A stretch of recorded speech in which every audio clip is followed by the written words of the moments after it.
Hello, today we are going to see how we can insert number automatically in Excel. So let's see some example here. If I write a name like Peter, so you can see the number inserts automatically, or I write John, so you see, so how we can do it. And if we delete these two, for example, or this one, so you can see that it automatically deletes. So how we can do it? There is a very easy formula I have written here. So now see how we can do it. I can write again and you can understand. So like this one, so there must be a first number. It can be 1, 100, 1000, anything. So from here we'll apply the formula. So what is the formula?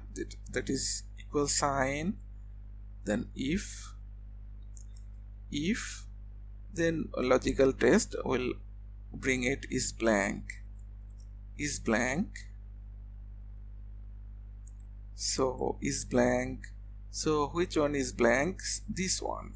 If it is blank, so what will be the result? It will be 0.